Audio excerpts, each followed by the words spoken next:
What's up, family? My name is Trail, and today we have a lot of information to share with you. First off, we have multiple bills that were passed over the last few days. Some bills are very good and some bills are just average. Now, in addition to that, we do have some new $1,000 stimulus checks that was just proposed. In addition, we also have some good news regarding student loan borrowers because recently President Biden extended the pause that started during the pandemic to give borrowers more time to recover from the pandemic. But unfortunately, Americans are not as happy as President Biden had hoped for. Let's go ahead and talk about it today. But as a quick reminder, on this channel, we cover everything from what's going on around the world with the stock market, with the war in Ukraine, as well as multiple daily news stories around the world. So if you're interested in any of these topics today and you want to be a part of this channel, be so kind to go ahead and subscribe to it. It's totally free. And if you end up liking today's video,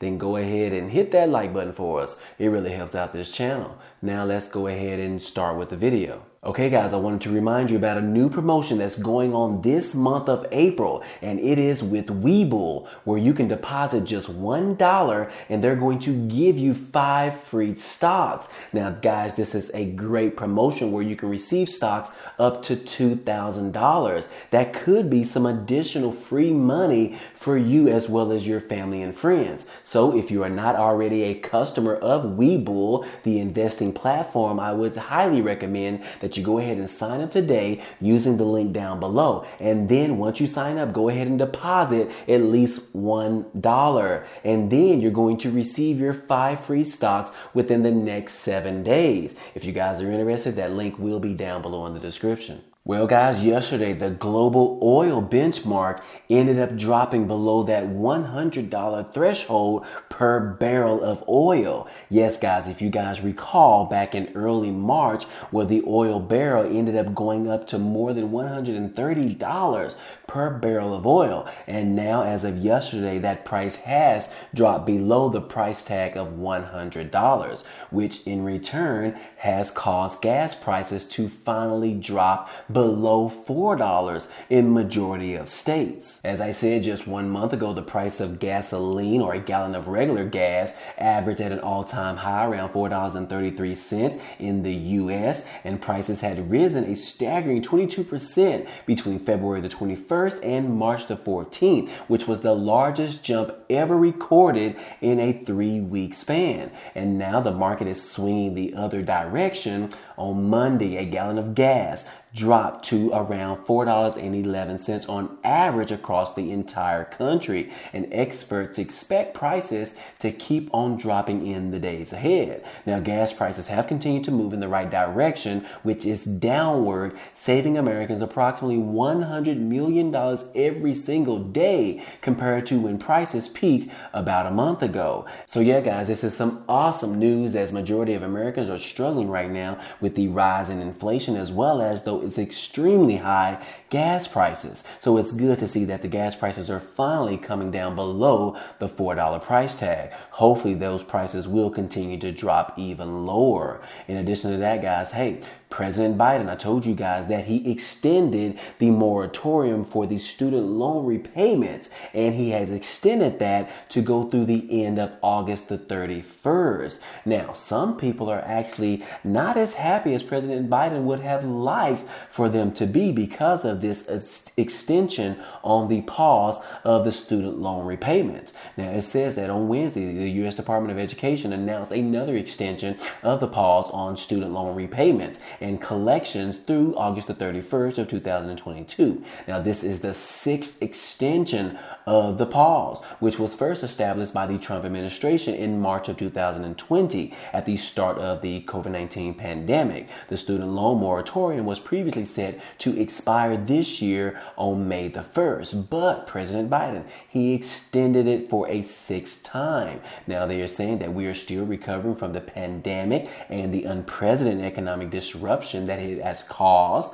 President Biden said in a statement, adding that the continued pause will help borrowers borrowers achieve greater financial security and support the Department of Education's efforts to continue improving student loan programs. Now, ending the moratorium could threaten Americans' financial stability, citing recent research from the Federal Reserve that predicts millions of borrowers would face significant delinquencies and defaults if those payments resumed next month on May the 1st. Now, the Federal Reserve estimates that the pause on federal student loan repayments has allowed 41 million borrowers to save about $200 billion in total. But for some people, guys, hey, Congress isn't satisfied with Biden's extension of the student loan repayments pause, as well as Democrats. They are wanting even more than just a pause. And the GOP, they want less, guys. So yes, guys, as President Biden extended this particular pause,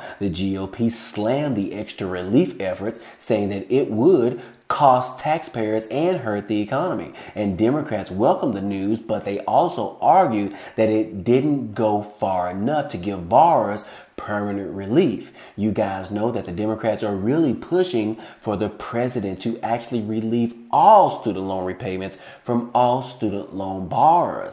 Yes, guys, the Democrats are pushing for all student loan debt to be completely wiped away, or at a minimum to wipe away at least $50,000. But on the other hand, guys, President Biden has also said that he is only willing to actually wipe up to $10,000. And actually, President Biden actually went a step further, saying that he doesn't even believe that he even has the ability to wipe away all student loan debt. But again, guys, the Democrats are saying something totally different. So yes, guys, even though President Biden is trying to do a little bit right now in extending the student loan repayments to actually be required as of August the 31st, hey, other people such as the Democrats as well as the GOP, which is kind of obvious, they are not happy with these particular maneuvers by the President Biden. So again, guys, that is exactly what's going on with student loan borrowers. But in the meantime, hey, you don't have to repay those loans just yet, as well as you will not be accruing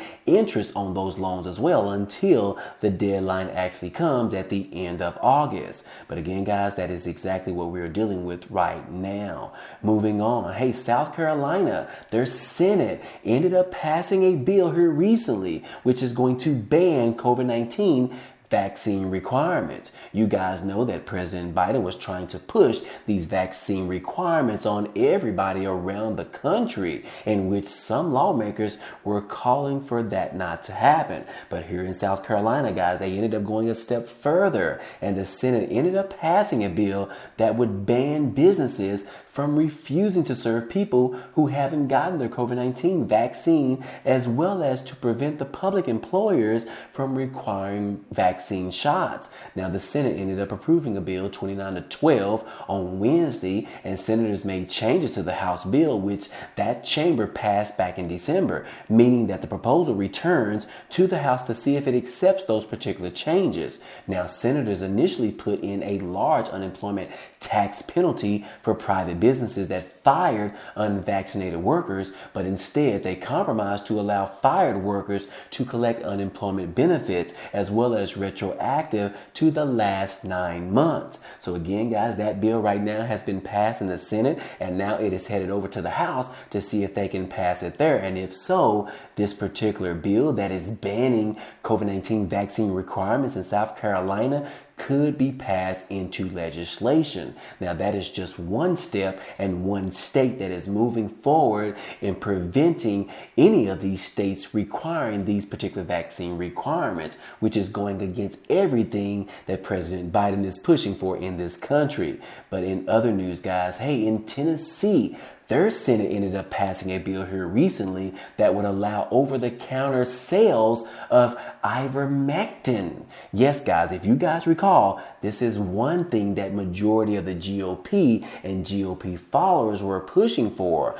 Those individuals were in opposition to the vaccines as well as the vaccine requirements. However, they were pushing for this particular over-the-counter medicine or drug, which is ivermectin, which can be used to fight off the COVID-19. Now, it depends on exactly who you talk to, but this particular drug has not been approved by the CDC. So it depends on whether you follow the CDC or whether you follow those individuals that are online talking about these different methodologies and drugs that are used to fight off COVID-19 in case you were tested positive for this particular drug. So yes, guys, in Tennessee, the Senate passed this particular bill that would allow this particular drug to be sold over the counter in Tennessee without a prescription. And they ended up passing this bill this past Wednesday. Now, this is called the Senate Bill 2188, which was introduced by Senator Frank Neasley, which is a Republican of Strawberry Plains, which was introduced on January the 31st. Now, the bill would authorize ivermectin suitable for human use to be sold or bought as an over-the-counter medication in Tennessee without a prescription.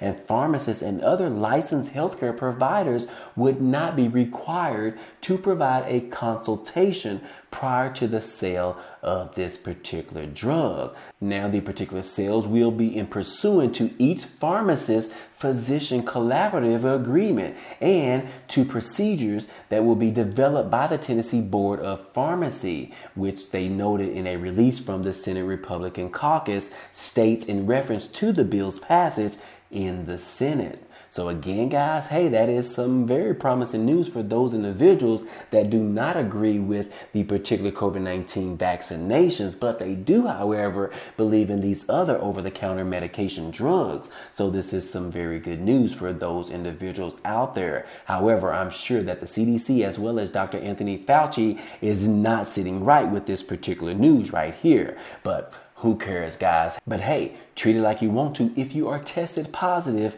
for this particular COVID-19. And then in addition to that, guys, we do have one more bill that was signed and passed by the Senate. Yes, according to this article, Senate passes a bill to clear hurdles in loaning military equipment to Ukraine. You guys know about the war in Ukraine right now, in which the Ukrainian president Zelensky continues to plead for more equipment, more money, as well as additional help in order for their soldiers to fight off Russian troops.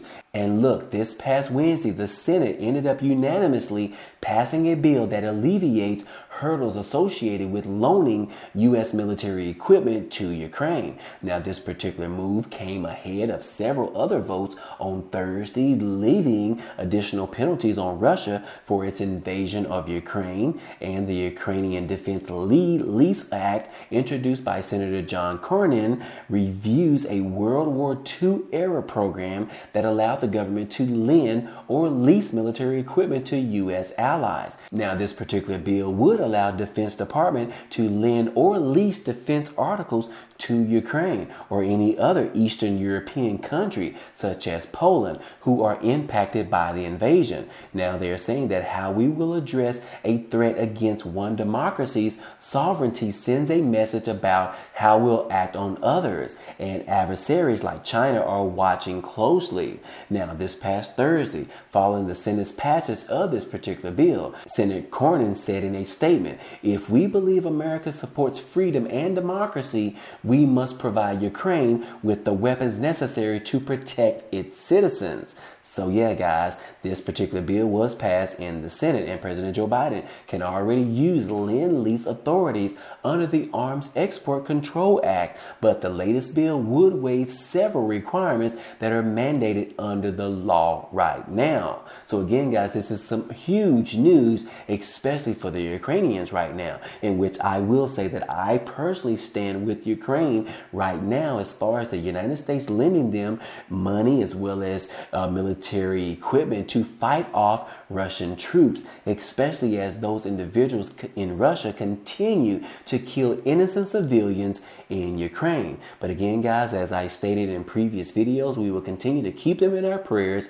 in the meantime, and we hope that this war can finally come to an end sometime this week. You guys send up a prayer as well as myself, guys. But anyways, guys, and last but not least news, we do have some information in regards to some new $1,000 stimulus checks that were just proposed. Yes, the senator of New York State, Daphne Jordan. It says right here, Senator Daphne Jordan advances a common sense amendment to the state's budget to establish $1,000 stimulus checks for family freedom inflation relief checks to help New York families that are being hurt right now by the inflation. Yes, New York State Senator Daphne Jordan advanced a common sense amendment to the state's budget that would provide $1,000 stimulus checks. Now, the amendment would provide $1,000 in direct relief to assist qualifying families in coping with the high cost of childcare, paying for their child's education, or even providing caregiver support to help families with elderly or disabled family members. Now, specifically, the amendment would have amended Section 606 of the state tax law to provide an individual taxpayer who meets the eligibility standards the actual $1,000 stimulus payment. Now, our common sense amendment that I advanced this evening would have established family freedom inflation relief checks to help provide financial relief to hardworking parents who are hurting from the inflation that's at a 40-year high, as well as further driving up our state's crushing cost of living, per Senator Jordan. But the relief provided by our family freedom inflation relief checks would have been especially helpful at a very time when runaway inflation is making it much harder for families to make ends meet, and so many of our fellow New Yorkers are struggling financially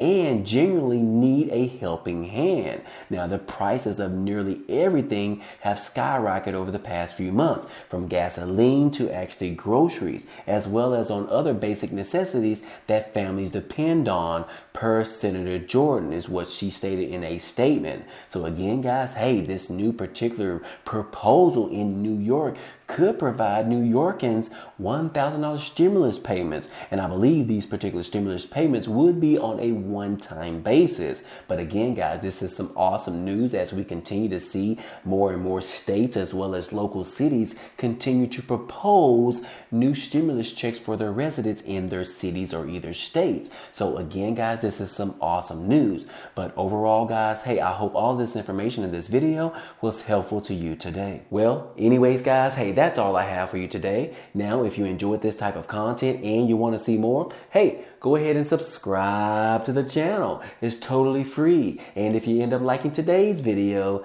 then go ahead and hit that like button for us. It really helps out this channel, as well as it tells YouTube to share this video with others. But anyways, guys, hey, I appreciate you guys stopping by and watching, and I hope to see you on the next video.